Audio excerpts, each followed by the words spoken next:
Bienvenidos a Cruce de Palabras por Telesur. Soy Luis Hernández Navarro y hoy está con nosotros Catu Arconada. Catu, que nació en el País Vasco, tiene la nacionalidad boliviana, conoce perfectamente América Latina, ha escrito 1, 2, 3 libros sobre los procesos de transformación social en el continente y que está recién desembarcado de Venezuela. Sí, así es, Luis. Muchas gracias por la invitación. Catu, a propósito de la toma de posesión de Andrés Manuel López Obrador y la invitación girada a Nicolás Maduro para que asista, distintos sectores de la derecha mexicana han insistido en que Maduro no es bienvenido porque es un dictador y porque en Venezuela no hay democracia. ¿Es cierto eso? Bueno, te digo también con un poco de tristeza que ojalá solo fuesen sectores de la derecha, ¿no? También ciertos sectores de una cierta progresía liberal se han quejado públicamente. Yo he sostenido algunos debates en redes sociales justamente de la llegada de Nicolás Maduro, aludiendo además a las violaciones de derechos humanos, etcétera, etcétera, ¿no? Yo creo que esto es una hipocresía tremenda. ¿Por qué hipocresía? Bueno, porque en primer lugar no he visto a nadie quejarse por la llegada de Mike Pence, vicepresidente de Estados Unidos, el principal asesino serial de derechos humanos, violador serial de derechos humanos del mundo. No he visto a nadie quejarse. Yo creo que la próxima vez que vayas a Estados Unidos vas a tener dificultades para cruzar la frontera. Sí, un saludo a la administración Trump.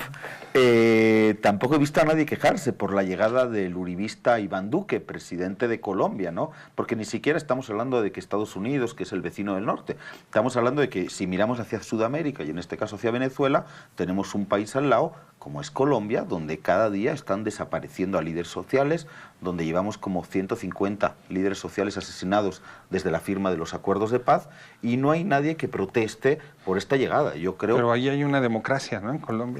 Claro, al parecer sí, una democracia liberal, tutelada, y donde parece que violar los derechos humanos, mientras no salgan en CNN, sale gratis, ¿no? Yo creo que, como te digo, es una hipocresía y a la vez es un gesto de soberanía del gobierno, del nuevo gobierno entrante de Andrés Manuel López Obrador, de invitar precisamente a todos los presidentes. Yo entiendo perfectamente que tenga que llegar un alto cargo de la administración Trump, finalmente son países vecinos. Entiendo perfectamente que pueda llegar cualquier otro presidente, aunque yo no comparta posiciones ideológicas con él, pero sí me parece una hipocresía que se critique justamente la llegada de Nicolás Maduro, presidente legítimo de un país donde, como digo, ni se tortura ni se desaparece gente como sucede en otros países, ni mucho menos se provocan intervenciones o golpes de Estado en otras regiones del mundo, como en este caso sí hace, creo que eso ya no está en discusión, sí hace Estados Unidos. Cada día en la prensa mexicana, pero también en la española, me atrevería a decir que en los periódicos de la mayor parte del mundo aparecen noticias sobre Venezuela. Cada día. Hambre, migraciones, desabasto, violencia. ¿Cómo explicarnos ese fenómeno? Bueno, yo creo que es muy sencillo, ¿no? Siempre recordando aquella famosa frase medio políticamente incorrecta de Bill Clinton cuando decía es la economía, estúpido. Yo creo que en este caso es la geopolítica. Si Venezuela no tuviera las reservas de petróleo más grandes del mundo, a 3 días de barco cruzando el Caribe de las costas de Estados Unidos, a diferencia del crudo, ¿no?, del petróleo iraquí, por decir, que tarda 1 mes y medio en llegar hasta esas mismas costas estadounidenses. Si Venezuela no tuviera unas de las reservas más altas también del mundo de oro, de coltán, etcétera, etcétera, ¿no?, además con unas relaciones privilegiadas que abrió el comandante Chávez con China o con Rusia, ¿no?, transformando el orden mundial, el orden geopolítico, ¿no?, y en una mirada sur-sur que deja de depender como antes se hacía del norte. Ten por seguro, Luis, que no estaría pasando lo que está pasando, y ten por seguro que los medios no nos pondrían el foco en los problemas de un país que, por supuesto, como cualquier otro proceso, con gobiernos de izquierda o de derecha, tiene problemas, enfrenta problemas. Ahora, lo que hay que también examinar un poco más a fondo es justamente el origen y las causas de esos problemas, ¿no? Pero entonces tú sostienes que Venezuela es una democracia. ¿Qué elementos tienes para afirmar tal cosa? Los opositores venezolanos dicen que no es así, que estamos ante una dictadura. Bueno, pues yo sostengo no solo que es una democracia, sino que además, de alguna manera, y desde la victoria del comandante Chávez en 1998, desbordó los márgenes de la democracia liberal, representativa, burguesa, a los que estamos acostumbrados y muchas veces acomodados, y porque fíjate, a Andrés Manuel López Obrador le están llamando también dictador ahora por hacer consultas en México, ¿no? Más allá de cómo queramos caracterizarlas y de las críticas que podamos tener, lo que es una realidad es que dictaduras son otras. Yo creo que Venezuela, acabo de estar ahí, vive un proceso muy complicado de guerra económica, de manipulación mediática, pero donde una y mil veces permanentemente la población puede votar en un sistema en el al que Jimmy Carter ha considerado el más seguro del mundo, ¿no? Esa urna electrónica con doble verificación, y donde incluso se han llegado a perder unas elecciones legislativas que el gobierno reconoció perfectamente frente a una posición absolutamente fascista. Yo lo que quisiera es que Venezuela tuviera una posición responsable con un proyecto de país diferente, que en todo caso intentase seducir a la mayoría de la población venezolana. Pero frente a eso lo que tenemos es una oposición que solo sabe salir a la calle, generar violencia, quemar viva a la gente, ¿no? Por ser chavista, por ser negra, por ser pobre, ¿no? Por ser de los sectores populares.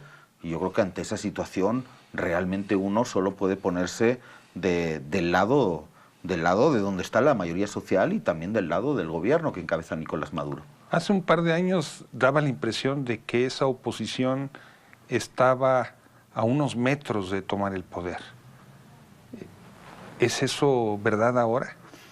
No, yo creo que primero se intentó construir, al igual que en la Argentina, ¿no?, un líder a partir del marketing político. En este caso era Capriles, ¿no?, que ya de alguna manera quedó en el olvido. Intentaron construir ese líder que de alguna manera polarizara, antagonizara con Chávez primero, con Maduro después. No pudieron. Las propias características de la oposición venezolana, ¿no?, los adecos, los copellanos, ¿no?, los que forjaron ese pacto de punto fijo que se repartió la renta petrolera en Venezuela durante 40 años, ¿no?, hasta que llegó justamente Chávez a despertar a las mayorías sociales. Bueno, no son absolutamente incapaces, en la medida en que se dedicaron justamente a eso, a hacer rentismo, ¿no?, extractivismo de la renta petrolera, son absolutamente incapaces de tener un comportamiento democrático y de generar una alternativa de país propia, ¿no? La descomposición y luego fragmentación y posterior implosión de la MUD, de la Mesa de Unidad Democrática, yo creo que es reflejo de todo eso. Y también hay que reconocerle al chavismo, ese chavismo sociológico, y al gobierno que encabeza Nicolás Maduro, que cuidado también frente a la imagen distorsionada que intentan imponer los medios de comunicación. Es un gran cuadro político, fue el mejor canciller que tuvieron los países del ALBA durante más de 8 años. Yo creo que hay que asumir que se lideró una iniciativa política que fue fragmentando, dividiendo y partiendo a nivel político a la oposición, y logró una victoria contundente en las últimas elecciones presidenciales de mayo, del 20 de mayo de este año. Tú acabas de estar en la Feria del Libro en Caracas. ¿Había gente en esa feria, en las mesas? ¿Se compraban libros? Porque la imagen que se tiene de Venezuela desde México y desde otros lugares es el de largas colas para abastecerse de alimentos, este clima de violencia, etcétera, etcétera. ¿Fue la gente a la Feria del Libro? Sí, no solo fue la gente, sino que ha sido la edición más exitosa de los últimos 10 años de la Feria del Libro. Hubo una muy buena decisión por parte del ministro de Cultura, Ernesto Villegas, de sacar la feria de donde normalmente se hacen, no solo en Venezuela, sino en la mayoría de los países, que es en lugares cerrados, en ferias, en teatros, pero más bien cerrados, y dedicados casi a unas élites académicas, culturales, y trasladarlo a un lugar simbólico como la Plaza Bolívar y sus alrededores, ¿no? La casa donde nació el libertador Simón Bolívar, etcétera.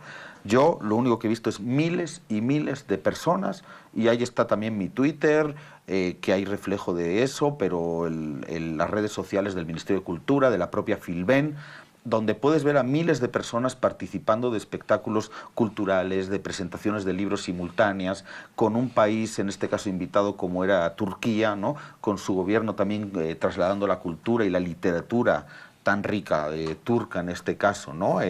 Por todo, diseminada por todo ese centro histórico. La verdad que decía el otro día en la clausura el ministro de Cultura que se había convertido la propia Feria del Internacional del Libro de Venezuela en un 13 de abril cultural, ¿no? El día que se derrota el golpe. Yo creo que realmente la Feria del Libro ha sido un hecho político que sirve también para normalizar muchas cosas y, en la medida de lo posible, para romper ese bloqueo informativo y trasladar una realidad que no es la que vemos todos los días en los oligopolios mediáticos. ¿Se editan libros en Venezuela? ¿La gente lee?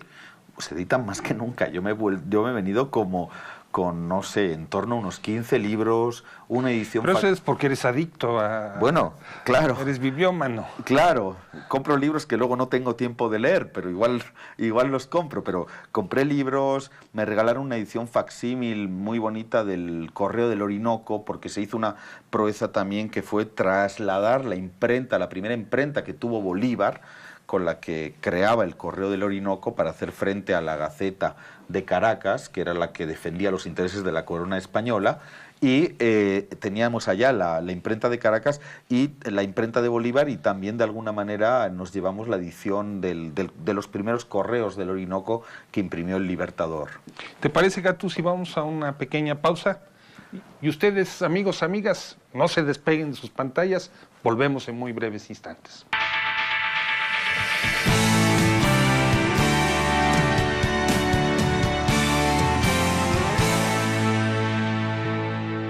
Estamos ya de vuelta en esta edición de Cruce de Palabras con un invitado especial, Cato Arconada, recién desembarcado de Venezuela, Cato. Se ha hablado del terrible desabasto económico que hay, que no se encuentran medicinas. Decíamos hace un momento sobre las imágenes que transmiten los medios de comunicación de anaqueles vacíos en las tiendas, de gente haciendo cola, de reportajes sobre el extraperlo, sobre el contrabando. Tú que estuviste ahí ahora, ¿viste eso?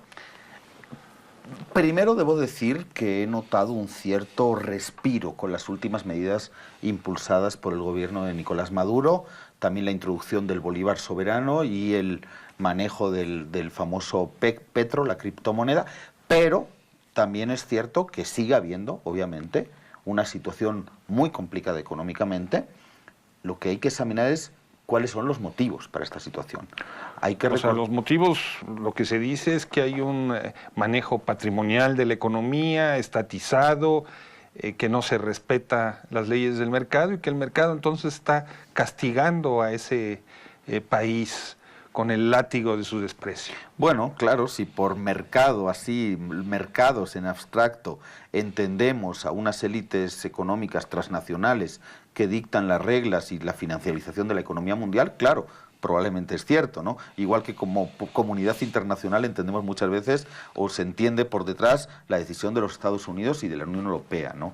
Hay una realidad y es que la orden ejecutiva de Obama, fíjate, ¿no?, que declaraba a Venezuela enemiga, peligro para la seguridad nacional de los Estados Unidos, como si Venezuela estaría poniendo bases militares en territorio estadounidense o haciendo injerencia y comprando líderes políticos o impulsando a los opositores para dar un golpe de Estado en Estados Unidos, ¿no? Entonces cosas que hace Estados Unidos. Cosas que hace cada día, ¿no? Ese país, el único país del mundo, decía Galeano, donde no hay golpes de Estado porque no hay embajada de los Estados Unidos, ¿no?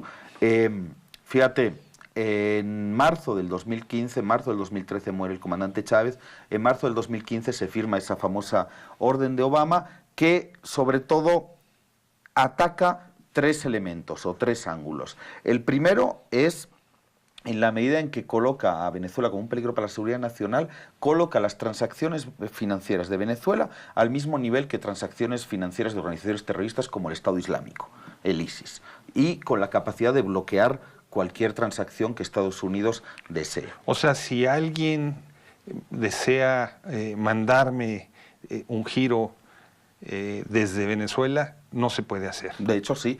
De hecho, no. Es decir, y si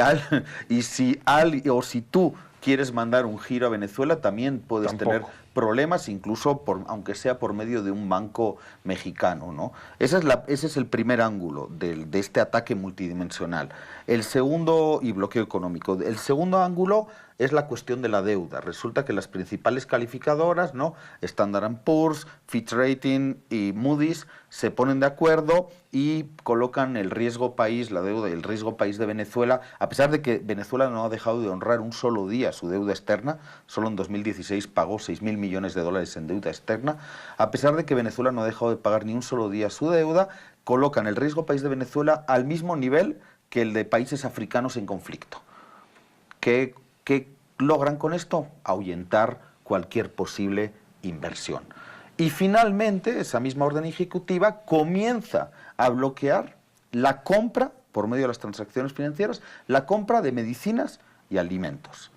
Y estamos hablando de casos donde el Citibank ha bloqueado la compra de 30.000 unidades de insulina, donde hubo un bloqueo por parte de Colombia con unidades y medicinas para la malaria. ¿Qué argumento dan?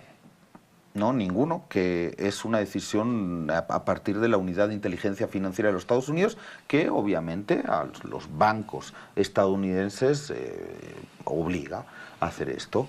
Entonces, medicinas, alimentos y en una nueva vuelta de tuerca, porque esto fue ya con la administración Obama, en una nueva vuelta de tuerca además la administración Trump, sobre todo después del 20 de mayo y de las últimas elecciones presidenciales, donde Maduro y el chavismo ganan, en una elección con varios candidatos, yo también estuve participando como observador allá. Después de eso la administración Trump impone nuevas sanciones contra la industria petrolera. De esta manera, para permitir la imposibilidad de conseguir maquinaria o repuestos y hacer caer la producción petrolera y así convertir un círculo vicioso, ¿no? Te impongo bloqueo a las transacciones financieras internacionales para comprar medicinas y alimentos, para comprar repuestos para la industria petrolera, tu industria petrolera cae, puedes comprar menos y así nos convertimos en un círculo vicioso, en un ataque multidimensional contra la economía venezolana, ¿no? Muy similar de alguna manera, también con características propias, a la que en su momento se impuso contra Cuba mediante el bloqueo o a las sanciones también contra la industria petrolera o nuclear iraní. Los medios de comunicación insisten reiteradamente que estamos ante una crisis humanitaria. ¿Es cierto? ¿Se puede calificar lo que se vive allí de esa manera? Yo creo que aquí de nuevo estamos ante una hipocresía terrible por parte de los medios. Fíjate que hay un periodista muy conocido de la principal cadena mexicana, ¿no? Bueno, corporación mexicana, Televisa, que se ha llegado a ir a la frontera de Venezuela y Colombia para hacer reportajes sobre lo que sucede allá, ¿no?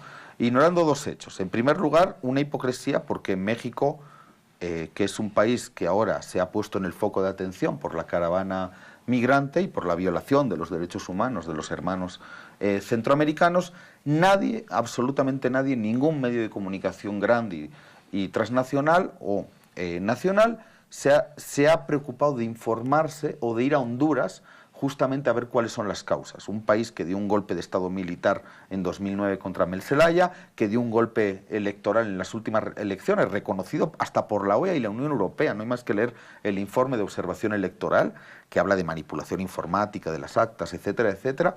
Un país que es la principal base aérea de los Estados Unidos, y en el que la población vive sumida en la doctrina del shock neoliberal y en la pobreza y desigualdad absoluta, y tienen que huir y migrar. Pero hay una enorme inmigración en Venezuela, eso no se puede ocultar. Hay una migración grande por motivos económicos, porque esa es otra de las manipulaciones informativas que estamos viviendo. Se habla de refugiados políticos, se habla de asilados. No hay más que ver lo que dicen todas las convenciones internacionales para saber que esas personas son migrantes económicos. Migrantes económicos en más de un 50%, según la última encuesta de población, vivienda y bienestar que se hizo en Venezuela, en más de un 50% de clase alta o clase media alta, en más de un 50%. Y esa gente, con todo su legítimo derecho, busca un futuro económico mejor, justamente por esa situación complicada que se vive a nivel económico, ¿no? Están migrando, pero claro, aquí empieza a haber una serie de trampas mediáticas y de manipulación como por ejemplo mediática. Como por ejemplo, se toman las cifras de venezolanos que diariamente traspasan la frontera Venezuela-Colombia vía Cúcuta, ¿no? 30.000 venezolanos. Se habla que diariamente traspasan. ¿Buscando trabajo? Sí, y muchos de ellos van a trabajar a Cúcuta durante el día y regresan en la noche. Fíjate que si tomamos esos 30.000 venezolanos que dictan la mayoría de los medios, estaríamos hablando de un éxodo, ahí sí sería un éxodo migratorio de 10 millones de venezolanos a 11 casi millones de venezolanos anuales. No es cierto, 30.000 venezolanos se mueven constantemente en la frontera entre Venezuela y Colombia, como, no tengo las cifras, pero son miles y miles los mexicanos y los estadounidenses que diariamente atraviesan la frontera entre Tijuana, de Tijuana a Estados Unidos. La CNN habló recientemente de 870.000 venezolanos en Colombia. Asumámosla como cierta. En primer lugar, muchos están en tránsito. Y en segundo lugar, fíjate que son 10 millones de colombianos los que en los últimos años han migrado fuera de Colombia. Tan solo 5 millones de ellos... 1 a 10. Sí, 1 a 10. 5 millones de ellos están en Venezuela. Carnetizados además, porque es algo que el resto de países sudamericanos no han hecho con los venezolanos que justamente están migrando por motivos económicos, ¿no? Entonces yo creo que se produce una gran hipocresía, ¿no? Éxodo migratorio es el que se está produciendo en Centroamérica, el que estamos viviendo en México, ¿no? El de, como digo, ya miles de hermanos centroamericanos y hermanas centroamericanas en Tijuana en estos momentos. Eso es un éxodo migratorio y hay que examinar las causas. Entonces, claro que hay una migración importante que se ha agravado en los últimos años de Venezuela para otros países, pero no es ni de lejos la que los grandes medios nos están construyendo. Una y otra vez se maneja esta idea del colapso total de la economía venezolana y el quiebre de la sociedad venezolana. ¿Es verdad eso? No, ya digo, ¿no? Yo creo que no estaríamos hablando de esta situación tan complicada si Venezuela no fuese justo eso, ¿no? Las reservas de petróleo más grandes del mundo, más grandes, las reservas certificadas más grandes del mundo, ¿no? Ni siquiera estaríamos teniendo esta discusión y, por supuesto, no estaría sucediendo lo que sucede en Venezuela. Hay problemas, sí, como en cualquier otro país, como en cualquier otro gobierno. Hay mucha gente que en su momento estuvo acostumbrada a unos altos niveles de vida, que ha decidido migrar ante las dificultades económicas y está en todo su derecho, son migrantes económicos y ojalá el resto de países de América Latina, de Sudamérica y de América Latina los apoyen y les den su carnet, su residencia y su visa, pero desde luego, como digo, yo creo que aquí sí se produce una operación mediática que empezamos a ver cuando surgieron las guarimbas. Fue también el inicio probablemente de la construcción de las fake news, ¿no? Todavía muy rudimentarias, desde 2012 que comenzaron las guarimbas y la violencia, que casualmente en su mayor parte es opositora. Con toda esa ofensiva en contra, con toda esa publicidad y propaganda también en contra, ¿cómo es que ese proceso se mantiene, por ejemplo, a diferencia de las derrotas en Argentina, en Brasil o en Ecuador? Pues yo creo que ahí de nuevo hay que pensar ese concepto todavía complejo de descifrar, ¿no? Sobre todo desde fuera, que es el chavismo, ese chavismo sociológico, esa politización extrema de la sociedad.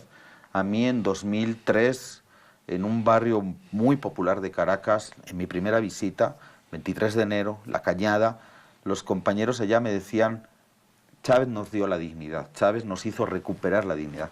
Y con Chávez o sin Chávez, al pasado no volvemos nunca más. A ese pasado neoliberal, a ese pasado que de alguna manera tuvo su máxima expresión en el Caracazo, ¿no? En las reformas neoliberales que dejaron luego miles y miles de muertos en las protestas populares, en la resistencia contra esa implementación del neoliberalismo, ¿no? Y ese alza de los precios, etc. Ese pueblo que sufrió el Caracazo, que ha tenido miles de muertos en su historia, tiene claro que el pasado no quiere volver. Y es crítico con el gobierno chavista, con la revolución bolivariana, es crítico con el gobierno de Nicolás Maduro, pero de alguna manera hay una conciencia popular que quizás por falta de formación política y de formación ideológica, sobre todo entre los sectores populares, no se dio en otros procesos. Catu, muchas gracias por estar con nosotros hoy en este cruce de palabras, mostrándonos el lado oculto de la luna. Porque lo que los medios nos están mostrando es solamente una parte de la luna, tú dices, no, hay un lado oculto que nada tiene que ver con ese lado iluminado. Y a ustedes, amigos, amigas, muchas gracias por su amable compañía, y ya saben, los esperamos la próxima semana aquí en Cruce de Palabras por Telesur.